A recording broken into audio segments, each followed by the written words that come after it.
大家好，前面我们学习了5USB 的检修，只有5USB 正常，我们才可以将主板通电开机。这就好比我们的列车开出之前，先要检查各站台和铁路轨道是否正常，如果正常的话，列车才能正式发车。我们来看笔记，检修4段。第一段 ATX 电源良好， ATX 电源接口没有短路故障，交流220伏，市电电压稳定。我们插上 ATX 电源，接上电源线， 5USB 也正常，表示第一段 ATX 已经通过了。我们进入第二段 PWR 的检修。先来看第一站开关按钮。我们实际维修的时候，当出现不开机故障时，大多数用户都会拿走整机前来，而不是单一的主板。所以我们第二段检修时，首先要怀疑的就是开关按钮。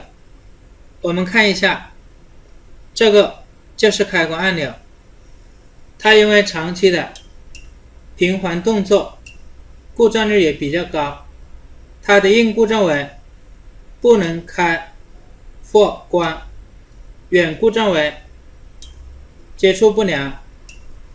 如何判断它的好坏呢？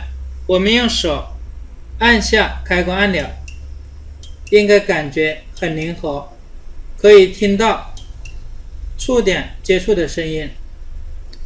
这只是初步的判断，下面我们来准确判断它的好坏。我们先引下机箱外壳的2个螺丝，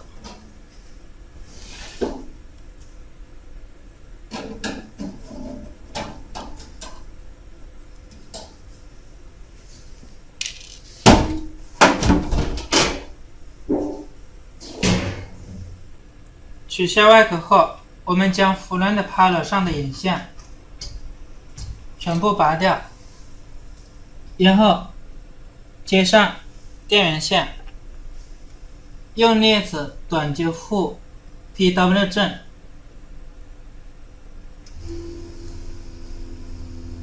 如果能开机，说明开关按钮已经损坏。我们拔下电源线，取下开关按钮。大家看我手上，这就是取下来的开关按钮。我们可以自己动手修复，或者直接更换开关按钮即可。如果短接护 PW 正也不能开机，说明开关按钮正常。我们需要将主板从机箱中拆出来，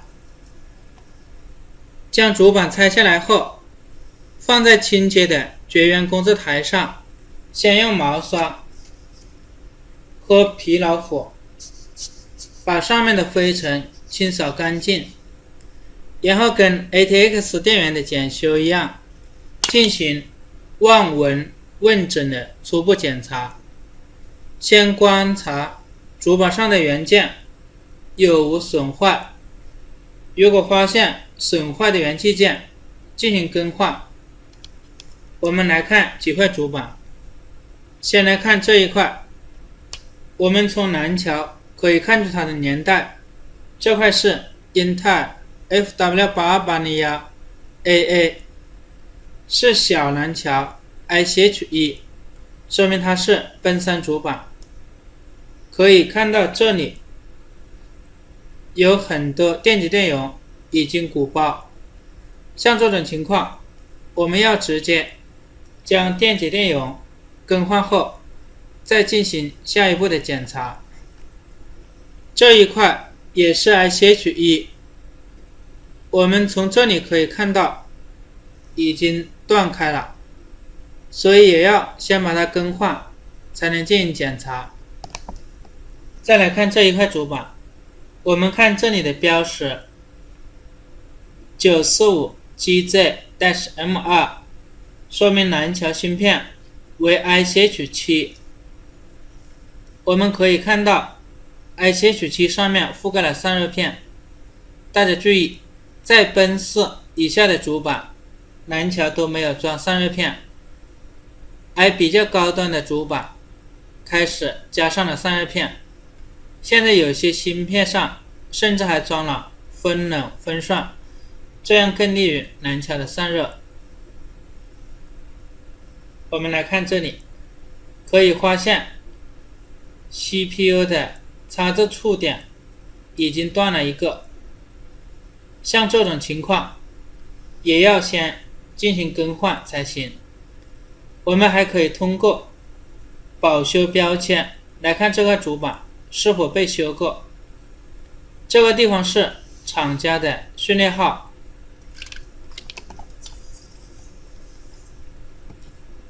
而背面的这个易碎标是代理商的保修条，其他地方没有发现保修标，也没有被修过的痕迹，说明这个主板被修过的可能性比较小。我们在望的同时，用鼻子闻一下主板上是否有烧焦的味道，如果有焦糊味，找到烧坏的元器件进行更换。另外还要仔细询问用户的一些相关情况，对主板故障做简单的分析，在望、闻、问的基础上再来进行确诊。好，下面我们来进行第二段 PWR 的第二站开机排针的检修。我们先用对地打组来检测，将望远表悬置分明档，红标笔接 D， 黑标笔接 PW 正。大家看显示屏为576正常。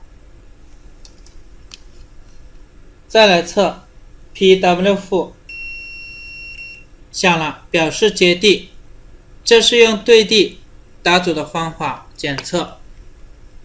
我们再用电压滑来测量，将望远表悬置直流20伏档，插上 ATX 电源，接上电源线。我们用黑标笔接黑线，表示接地。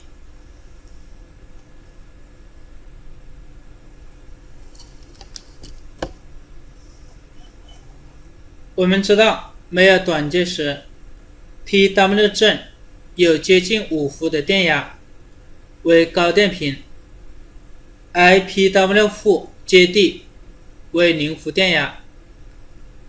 下面我们用红标笔来短接负 PW 正，大家看显示屏。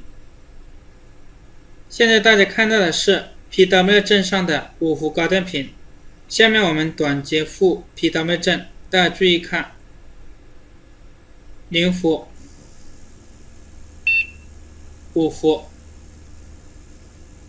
短接时电压为0伏，松开时5伏，再短接0伏，又变成了5伏高电频，说明有高、低、高的电压跳变。我们前面说过，这是一个开机触发信号，表示正常。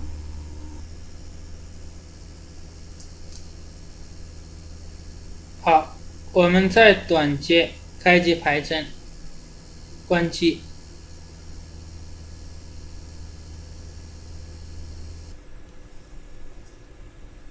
好，已经关机了。到此说明开机排针这一站已经通过了，我们就可以进入下一站的检修了。